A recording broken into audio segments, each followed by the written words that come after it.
a dynamic meditation is a good practice is that we can focus our minds very easily in the present moment, and we can let go of unnecessary thoughts, unnecessary thinking. Because when you investigate, you begin to see that it is thinking itself, or reactive thinking, that creates our mental defilements, kilesa. It creates ignorance and delusions. It creates craving and clinging. And when our thinking becomes negative, then it creates, aversion, hatred, and ill will. So this is why the practice of mindfulness, of sati, is so important. Training the mind to focus in the present moment and letting go of thoughts when thoughts are creating our mental defilements, mental kilesa. And the more we can let go of thinking that is creating kilesa, mental defilements, then naturally our minds are more peaceful. There is less dukkha in the mind. Because really, in the end, dukkha, most of our dukkha is created by thinking itself.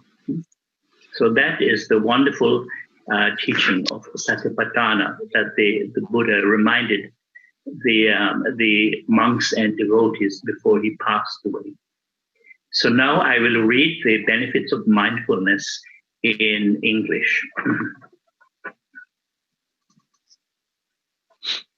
Mindfulness is a skillful way of relating to and connecting to life and daily experience.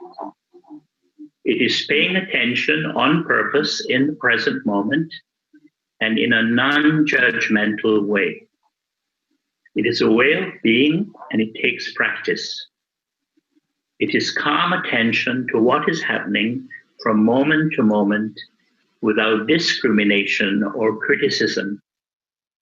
It is the observing power of the mind that sees without the filter of desire or aversion, liking or disliking, or delusional reaction. It is therefore a wholesome way of seeing what is happening in the present moment. Mindful breathing, anapanasati, brings the mind home to the body. You begin to experience calmness, a sense of well-being and quiet joy. Breathing in, I know I'm breathing in. Breathing out, I know I'm breathing out. This helps our concentration and focus, and we begin to appreciate the fact of being alive instead of being distracted and confused by compulsive thinking.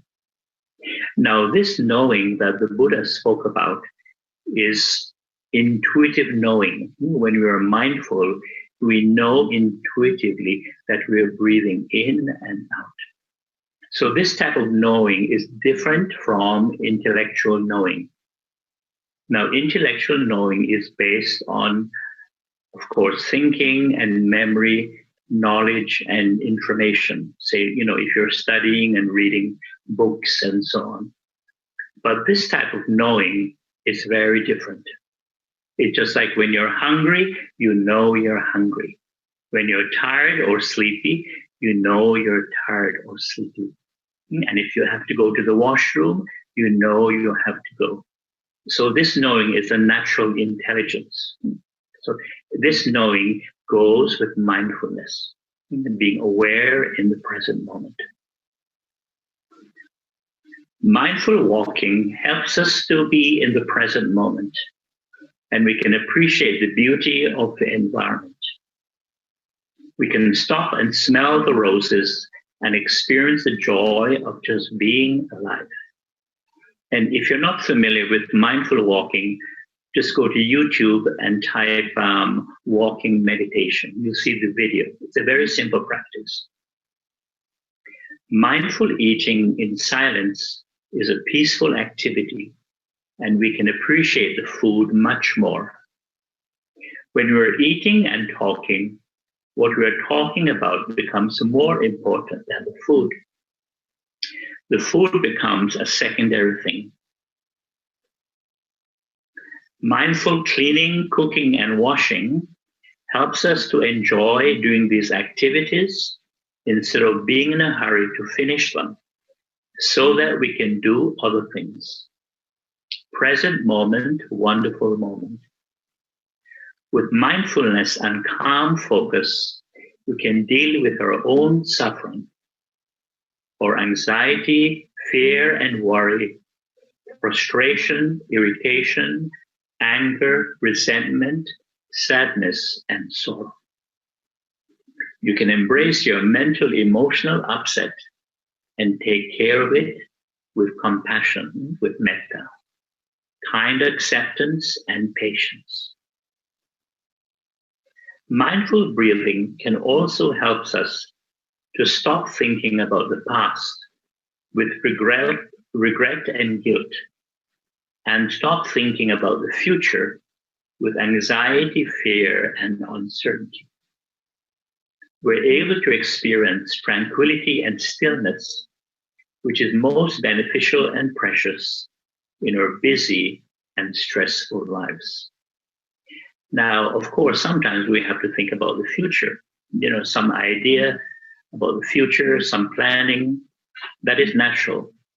But when we think too much about the future, when we obsess too much about the future, we naturally experience more anxiety, fear, uncertainty.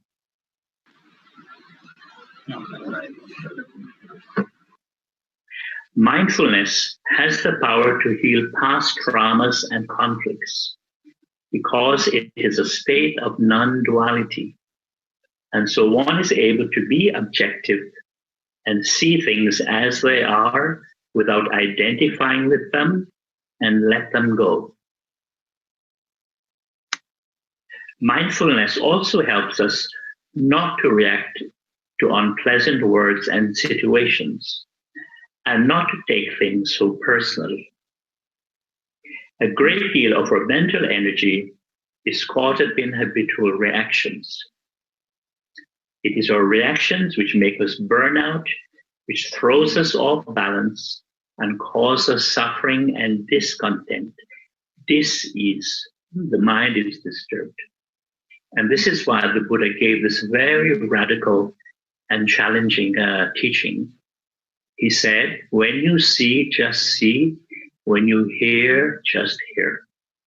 It sounds very simple, but it's a very challenging practice because we're conditioned from a young age to always be reacting, liking, not liking, happy, not happy, and so on.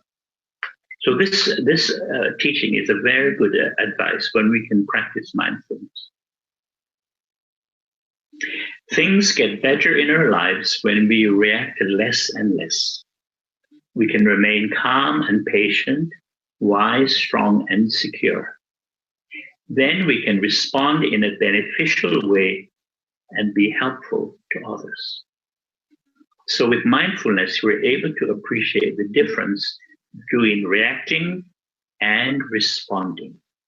Because when we just react out of habit, we tend either to feel happy or we get upset, or liking, not liking, and so on. So our minds are not clear, not calm.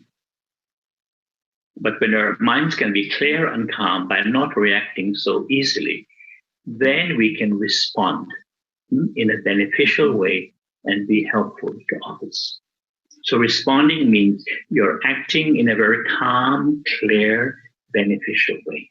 You can act out of kindness. Our basic problem in life is that we take things too personally. Even things are not directly related to us. This is an aspect of ignorance and delusion. Mindfulness is much more than you think. And taking things too personally is a big problem I see in Western cultures, just the way people are brought up. Because the sense of I, the sense of self is so strong that people take things too personally. And of course, They easily get upset, angry, and they're insecure. They have more fear. They're more insecure. It's a part of the Western culture. Our lives are not determined by what happens to us, but by how we react to what happens. Not by what life brings to us, but by our attitude we bring to life. The world is as it is. Life is constantly changing and uncertain. A calm and positive attitude causes a chain reaction of positive thoughts, events, and outcomes. It is a catalyst, a spark that creates extraordinary and surprising results. Events do not cause us suffering. They may cause us some physical discomfort or some inconvenience and delay. And in the case of this present pandemic, you can see that our lives have been changed drastically, especially by the lockdown periods, by restrictions by the government and the police and so on. So there are many things there are some things in life that we cannot control. So we have to accept it. But what we can control is how we respond, how we handle the situation. And this is where the practice of mindfulness, of satipatthana, is so useful. So we can be more patient, more calm. We can act in a very wise way, and we can be. We have less anxiety, less frustration, and so on. And if frustration, fear, anxiety arises, we can use mindfulness. We can use sati to deal with this mental, emotional dukkha that so many people are experiencing. So it is our mental, emotional reaction to those events that cause us suffering, upset, anger, frustration, anxiety, and despair. Without mindfulness, we are enslaved and deluded by mental activity, by too much thinking. This is a source of dukkha, mental, emotional disturbance. We believe that to follow our impulses and satisfy our desires and expectations is freedom. This is an illusion. In fact, we are slaves to craving, clinging, frustration, fear, and despair. In mindfulness, one is not only restful, calm, and happy, but alert and awake. Meditation is not an evasion or escape. It is a clear and serene encounter with reality. Serene here means to be calm, to be patient. The secret of life is revealed when we're living in harmony with the changes and motions of life, when we're not constantly struggling to change what is. Patience and acceptance is the key to peace, compassion, wisdom, and freedom. Wisdom is being and accepting who you are and seeing things as they are and seeing what is happening without reacting to it. Our minds are conditioned to react. Our brains are programmed, educated to label, to judge, criticize, condemn, compare, to like or to dislike, to want or not to want, or to have aversion and ill will. This is the conditioning of our mental defilements, of kilesa. So this is the cause of our conflicts, discontentment, disharmony, and dis-ease. So the idea of a permanent, unchanging self or ego center is strengthened by this conditioning. And it is this deep-rooted illusion of a permanent, concrete, and separate ego entity or self, which is the source and cause of our problems and conflicts, our fears and worries, craving, greed, and attachments, or strong clinging in the mind. We can skillfully deal with our thoughts and emotions when we use mindfulness. With objective awareness of our mental landscape, we can see thoughts and feelings as just thoughts and feelings, moods and emotions as just moods and emotions. We can see and understand their impermanent, changing, and uncertain nature, and can therefore let them go, thus freeing the mind of suffering and dis-ease. We had mentioned before that because mindfulness, sati, is a state of non-duality, we're able to see things objectively, just see them as it is and let it go. Now, what does this mean, non-duality? It means that the state of mindfulness or awareness, there is no I, no self, which is being mindful. There is no I or self, which is being aware. There's only that energy of attention. Now, initially, we don't see this, but when we begin to practice, we begin to see that. There's only that energy, that state of awareness, mindfulness. So, for example, say if fear arises, we're able to see that there is just fear. There is just frustration. There is only desire or craving. Now, normally, we're conditioned to react. And we identify with these mental, emotional states.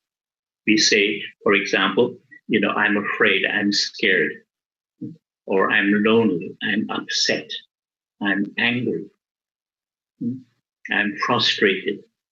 I want this, I want that, I like this, I don't like that. So we are always creating a duality in the mind. Duality means subject and object. And the I is always the subject, right? So instead of saying, I'm afraid, you just breathe mindfully and you say, there is fear, or there's a state of fear. Instead of saying, I'm upset, you just breathe mindfully and you say, there is upset. There is frustration. Instead of saying, I am bored, you just say, there is boredom. And as a young monk many years ago in Balangoda, sometimes I would experience boredom because in those days we did not have internet, we did not have YouTube, we could not send email and so on. So sometimes boredom would arise, and I learned how to deal with boredom by just seeing boredom as just boredom. There is boredom. There's a state of boredom. And then I would say to myself, this is anicca. It is impermanent. It's only a temporary mental state. Then I would come back to mindful breathing, anapanasati, or I would do the hand movements, dynamic meditation, or I will do mindful walking, and you allow that state of boredom to pass away. So this is a very skillful practice.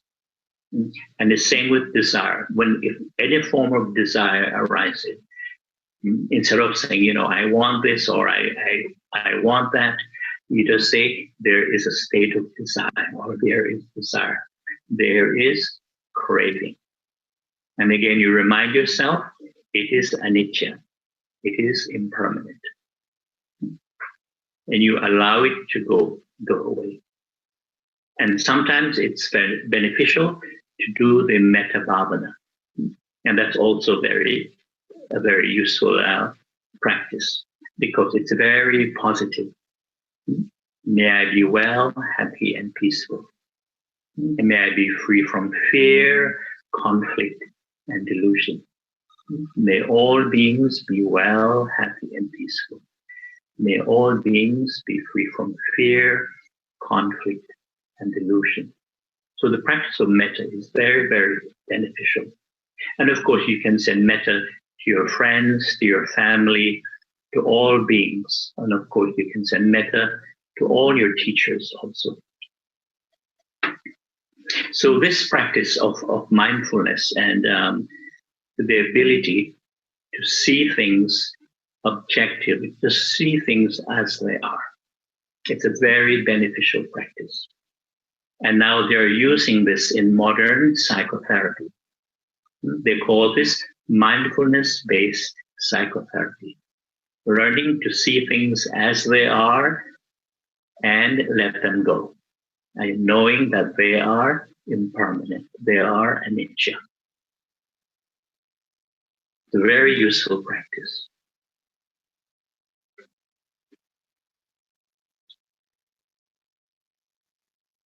Also, we can learn to see thoughts as just thoughts. Now, normally we don't see thoughts as just thoughts, because when we think, we are caught up in the story of our thoughts. Because the mind is always creating many stories, sometimes mini dramas, just like teledrama. Sometimes when you start to have some fear, some desire, you're caught up in that fear, that anxiety, that worry. So we never see thoughts as just thoughts, because we're caught in what the mind is creating. And this is why we call it delusion. We're deluded by the mind, by the thoughts and images that the mind creates. And there's a very useful technique. We call it mental noting. So when your mind is caught up in a story or a worry or some drama, you just say to yourself, it's thinking, thinking, thinking. Only thinking, thinking, thinking. And when you do that, you come back to anapanasati, or you do hand movements. And when you do that, when you say it is only thinking, thinking, thinking, only thinking, thinking, thinking, it helps you to get out of the story or the worry or the fear or the drama that the mind is creating. And you realize it is only thinking, that's all. It is not reality. Because when we're not mindful, what the mind creates, we think it's real. We think it is permanent. But it is a delusion of the mind. It is moha. In Pali, call it moha. The delusion of the mind. It is only thoughts. And of course, when we practice, we begin to see thoughts are not permanent reality. Even thoughts are anicca. They come and go. They are just mental objects coming and going. They're not reality. So this is one of the great benefits of mindfulness. Freeing the mind of delusion, of moha. So you can free the mind of lobha, dosa, and moha. Of craving, aversion, and delusion. By seeing it as just thoughts. They're only thoughts that come and go.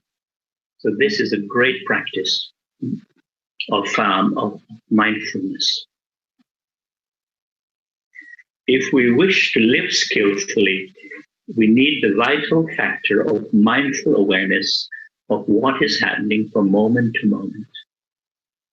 This factor of knowing, of being present, is essential if we wish to go beyond our continual stream of thinking and imagining, or projecting, analyzing, discriminating, comparing, judging, and reacting. Without this awareness, we're locked into our limited conditioning, or stale and limited conditioning. Through awakening, we gain nothing at all. All we do is to get rid of all the extras, all the mental delusion and garbage that we have in the mind. We just keep letting it go, put it down, and our minds become more clear and free of dukkha, because thinking is dukkha. Life is still life. There are still relationships, and there is still action. The big difference is that one is more peaceful, more patient, less grasping and clinging, and expectations. Because expectation is a form of craving, of wanting something. Loving kindness, compassion, sympathetic joy, and equanimity, metta, karuna, mudita, and upekkha, are the only qualities that give meaning to the whole of existence.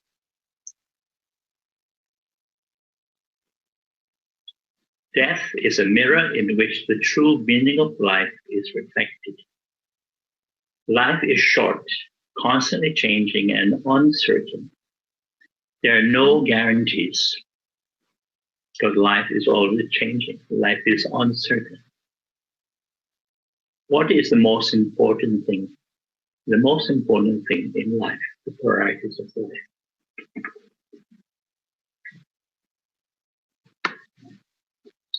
So now I will read the 3 refuges in the Buddha, Dhamma, and Sangha. And this was written from a talk given by Ajahn Sumedho. And he was he's an American monk, and he was the first student, the first Western student of Ajahn Chah. You might have heard of Ajahn Chah, a very wise teacher from Thailand, from the forest tradition. And this is a very good Dhamma to read. And I usually read it when I'm invited to events, say by the Sri Lankan Viharas, say in Canada. I like to read this because it's a good reminder of what it really means to take refuge in the Buddha, Dhamma, and Sangha. Because, normally when we have a ceremony, puja, we say, Buddham saranam gacchami, Dhammam saranam gacchami, Sangham saranam gacchami, etc., etc. So it's a part of the ceremony, part of the tradition. So I like to read this because then we can really reflect what it really means to take refuge in the Buddha, Dhamma, and Sangha. Now, refuge in the Buddha. What is a refuge? A place of safety, a secure place where it is peaceful and sane, not crazy, insane, and confused. A place where there is understanding, intelligence, and harmony, away from the world of confusion and disharmony, craving and greed, hatred and ill will, ignorance and delusion. So it means a world that is free from lobha, dosa, and moha. Because people's minds are restless and confused, they are caught by craving, resentment, and delusion. And so they take refuge in the wrong things. They hurt and kill others. They steal and cheat. They compete with others and get angry and upset. They say bad things and spread rumors. People behave very selfishly, only thinking about themselves and what they possess. They only think in terms of me and mine. Their minds are caught in this illusion of self or ego, and so they cause problems for themselves and for others. Most people do not understand themselves, understand their own minds and the laws of nature, and are therefore restless and confused, constantly grasping and clinging to worldly things, including to ideas, concepts, ideals, views, and opinions. They do not know the Dhamma. the nature of the world, and the way things are. The more we understand the Dhamma through study, reflection, and meditation practice, bhavana practice, mind training and cultivation, the more we begin to realize the profundity, the depth and vastness of the Buddha's teachings. And it becomes a real joy, very exciting and wonderful, to take the three refuges in the Buddha, Dhamma, and Sangha. And this inspires the mind. Many traditional Buddhist countries, like in Thailand, Burma, and Sri Lanka, they constantly repeat or chant the three refuges during their ceremonies. But it's just habitual repetition of words. It doesn't mean anything after a while. It's just a habit, part of the tradition. Similarly, the taking of the 5 precepts by the lay devotees has become a habitual part of the ceremony. And it becomes empty and meaningless after some time. So they keep taking the 5 precepts at every ceremony, and they keep breaking the precepts. It's nothing special. People do not bother to reflect, to think over, and actually find out, investigate what they mean, what refuge means, what Buddha means, and so on. Just repeating words is not enough. We have to calm the mind first and then reflect, contemplate on what they mean. The word Buddha is a lovely and interesting word. It means the one who is awake, the one who knows intuitively, with mindfulness. The person who is alert and wise, intelligent, clear and peaceful, patient, kind, and compassionate. And the first refuge is in the Buddha as the personification, the human symbol and example of wisdom and compassion. What was the Buddha awake to? He was awake, alert, and sensitive to the problems, confusion, and suffering of the world. He understood the truths of existence and the nature of the human condition. When we take refuge in the Buddha, it doesn't mean that we take refuge in a person or in a god or some savior. We take refuge in that which is wise and intelligent, sane, kind, and compassionate in the world, in the universe, in human nature, in our own minds and hearts. It means that we dedicate ourselves to the noble path, to the way of understanding, peace, and wisdom. It means that we want to follow the Buddha's example, the example of Siddhartha Gautama, in seeking the highest truth, enlightenment, so that our minds can be free of worry, fear, anxiety, sorrow, craving, hatred, and delusion, mental suffering, dukkha. And we can become peaceful and joyful human beings. The Buddha was a healer, a doctor of mental, emotional problems. And in teaching the Dhamma, he wanted us to understand our own minds and to take responsibility for our own mental health and sanity, and not to depend on others. He wanted us to awaken our own Buddha nature, our own wisdom mind. Some people worship the Buddha as a god, as a supernatural being, asking for good luck in business and family matters, and then asking for more money and wealth. They pray and wave joss sticks to the Buddha statue. This is only superstition caused by fear, uncertainty, insecurity, craving, and desire. They want the Buddha as a powerful outside agent to help them fulfill their wishes and dreams. This is not the true meaning of taking refuge in the Buddha. Superstitious people also want charms and talismans to protect them from ghosts and spirits, bullets and knives, etc. They often ask monks to give them these things, and they're willing to pay a lot for them. This is the common practice in Thailand, for example. This is taking refuge in fear and superstition. And this doesn't help us, because fear will come back again and again to trouble us. Dealing with fear takes a lot of awareness, mindfulness, and insight. People in Western countries are now more modern and sophisticated. They don't take refuge in magic charms.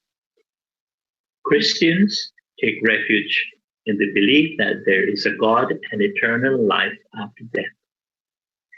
People take refuge in money, in the bank, in the stock market, in lottery tickets, hoping to win a lot of money.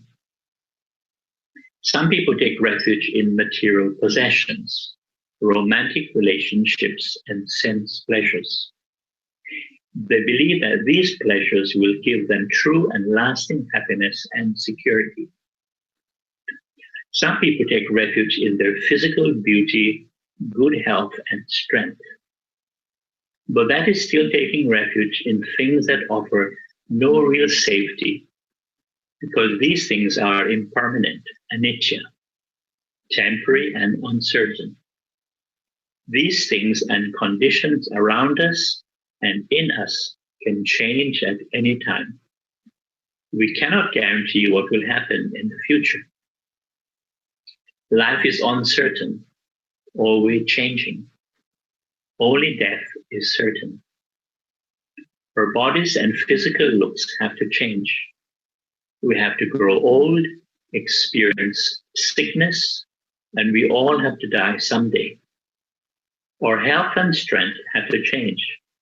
This is a law of nature. So there is no safety in the material or physical world. Our parents, spouses, and children and friends also have to grow old and die someday. Taking refuge in the Buddha, in wisdom, in right understanding and view, when we understand the conditions of this world, when we live and act wisely, we can accept the natural changes, the ups and downs of life with peace, humility, and equanimity. This is our real place of safety, our real home, a peaceful and wise mind that understands and accepts the changing conditions of existence. This is the Buddha mind. Now, refuge in the Dhamma. It is to walk in the footsteps of the Buddha and the wise and noble beings, to follow their example. It is to devote one's life to spiritual growth and understanding, to clearly realize the nature of existence so that we can become like the Buddha, wise, peaceful, patient, kind, and compassionate. The Dhamma is not separate from daily living. It is not a subject that you read in books about Buddhism and philosophy. It has to do with the nature of the world and the human condition, and not just what our conditioned mind think or believe it to be. Our conditioned minds prevent us from seeing the world as it really is. It is limited and is caught in the illusion, thoughts, ideas, concepts, and images. Hence, our confusion, greed, anxiety, fear, prejudices, anger, and so on. It is our conditioned mind that gives us problems, that creates dukkha. So taking refuge in the Dhamma is to follow the path of self-knowledge, wisdom, and freedom. The Buddha did not invent or create the Dhamma, some new philosophy about life. He was simply awakened, enlightened, to the truths of existence, the laws of nature, and the human condition, which existed before the Buddha and still exists today. So this is something important to understand. The Buddha was awakened to the truth of Dhamma. He did not invent the Dhamma. And this is why his teaching was so radical, so different. And he often would say, don't just follow me blindly. You must make your own effort. I can only show you the way. I can only point the way of the Dhamma, but you have to make the effort to follow the path yourself. So you have wisdom and compassion. So the practice of Dhamma is not dependent on being a monk or a nun. It depends on right understanding and view. The practice of bhavana, right mindfulness. The Dhamma is timeless, eternal truth or reality. It is beyond the conditioned mind, beyond the thinking process and the concept of self. It is always here and now, like the air and the sky. Refuge in the Sangha. Sangha means a community of monks and nuns, also lay devotees, a spiritual group of friends, people who can encourage and inspire you to lead a noble life towards wisdom and peace. The Buddha encouraged people to have noble friends for guidance, support, and inspiration. Kalanya Mitta. A teacher, following the example of the noble ones, we do good deeds, avoid bad, unwholesome actions, and we purify the mind through training and cultivation, through bhavana, mindfulness, satipatthana. And we try our best to observe the precepts. We take refuge in the virtue, that which is good, decent, kind, generous, and compassionate. Patience is also a virtue. We don't take refuge in those things in our minds that are mean, nasty, cruel, selfish, jealous, hateful, and resentful, and greedy. In our relationships, we strive to be kind, patient, and understanding so that there is peace and harmony, less conflict and division. If somebody gives us problems, we don't hold a grudge. We don't get angry and cling to negative emotions. So even if we feel anger or upset, we use mindfulness, we use metta to let go of these mental, emotional states. We forgive and forget. We let go of conflicts and bad memories and hurt feelings. If we cling to those things, we only suffer. Our minds will not be peaceful. Our hearts will not be open and loving. We all have good thoughts and feelings, and sometimes bad thoughts and feelings. Conditions in the world are changing and impermanent. Good and bad thoughts and feelings come and go. They change. They're anicca. But we take refuge in virtue, in goodness, rather than in hatred, resentment, and aversion, in negative conditions of the mind. We take refuge in our wholesome states of mind, positive states of mind, which are kind, compassionate, and loving towards ourselves and others. Actually, when we reflect more, we begin to see that the real enemy, the real problem in life are our own defilements and unwholesome states, or anger and aversion, pride, arrogance, selfishness, and so on. So refuge in the Sangha is a very practical, useful refuge in everyday living. We can have peace, goodwill, and harmony with others and with ourselves. And we don't blame others for our problems, for the way we feel. We have to take complete responsibility for our mental, emotional states, for how we live, for our speech and actions. It is easy to blame others, even our family and friends, our parents, or politicians, or society, or country, even our teachers. If only they were wise, intelligent, kind, and understanding, etc., then I wouldn't be having these problems. So easy to blame others. When we take refuge in the Buddha, Dhamma, and Sangha, we realize to blame others for our problems, for the way we feel, is immature and a complete waste of time. We have to take responsibility for our life and live it with intelligence and wisdom. Even if we had bad parents or poor parents, it still doesn't matter. There is no one to blame but ourselves, our own ignorance, selfishness, pride, arrogance, and conceit. We forgive others, we let go of those bad negative memories, here and now. We free the mind of defilements, kilesa, unwholesome thoughts and feelings. So this is the path of maturity, truth and peace, the path of morality, mind training and cultivation and wisdom, in sila, samadhi, and panya. So I offer this reading for your reflection. So may you all be well, peaceful, and happy. Thank you, Venerable. Thank you very much.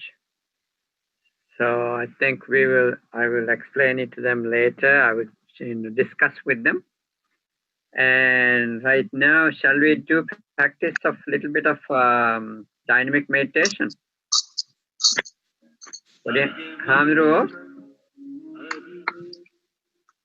මේ පොඩි වෙලාවක් එහෙනම් කවුරුත් එක්ක අපි මේක පුහුණුවකට යෙදෙමු මේ හාමුදුරුවන්ගේ දේශනාව පස්සේ අපි සාකච්ඡාවට ලක් කරමු ඔබ වහන්සේලා කොයි ආකාරයෙන් තේරුම් ගත්තද කියන බවත් අහන්නට ඕනේ ඒකත් ඒ සාකච්ඡාව ඒ ඔස්සේ තේරුම් කරන්න උත්සාහ කරන්නම් මම හිතන්නේ අපේ බලාපොරොත්තු හැටියට dynamic meditation පුහුණු වෙලා ඒක අපිට දැන් දවසක සිද්ධ වෙනවා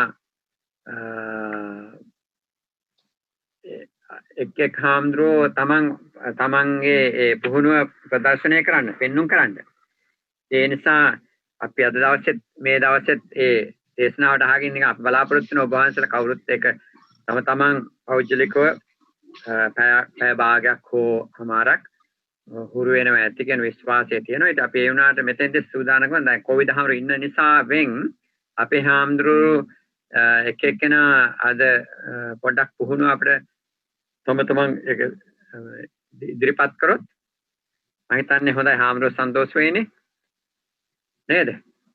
දැන් තේරුණාද මේ කතා කරපු මේ මාතෘකා දෙකක් ගැන කතා කරා. එකක් තමයි හැමදෙරු එක මාතෘකාවක් කතා කරේ මේ භාවනාවේ ප්‍රතිඵල ගැන ආනාපාන සති භාවනාව සහ එහි තියෙන ප්‍රතිඵලයන් දෙක ත්‍රිවිධ රත්නය ගැන බුද්ධ ධම්ම සංඝ කියන ත්‍රිවිධ රත්නය ගැන උන්වහන්සේ අදහස් කරන ආකාරය අදහස් කරපු ආකාරය මොකද්ද ත්‍රිවිධ රත්නය කියන්නේ කියන එක පැහැදිලි කරා. ඉතින් ඒක බොහොම හොඳ කතාවක් මේ පළාතේ මේ රටේ මිනිස්සුන්ට තේරුම් කරන්න. ඉතින් අපේ හාමුදුරුවොත් ඒක එහෙමනම් විදේශිකෙක් හරි කවුරු හරි දැක්කොත් අපේ අයටම උනත් තේරුම් කළ දෙන්නේ මොකද්ද මේ ත්‍රිවිධ රත්නය කියන්නේ කියන එක තේරුම් කළ දීමේ හැකියාවක් අපිට තියෙන්න ඕනේ. ඒ නිසා ඒක ඒ හාමුදුරන් කතාව අහගෙන ඉතින් අපිට ගොඩක් කරුණු කාරණා විස්තර කර දෙන්න ඔබ වහන්සේලා නොදන්නව නෙමෙයි අප්‍රමාණව දන්නවා මේ කාරණා. නමුත් මේ හාමුදුරුවෝ කොහොමද කරේ ඉදිරිපත් කළේ කියන එකත් හිතලා බලන්න වටින දෙයක්. ඒක ඇත්තටම මේ හාමුදුරුවෝ ඒක සඳහා තමයි කාරණේ එක එහෙම මතක් කරේ කියලා සිහිපත් කළා.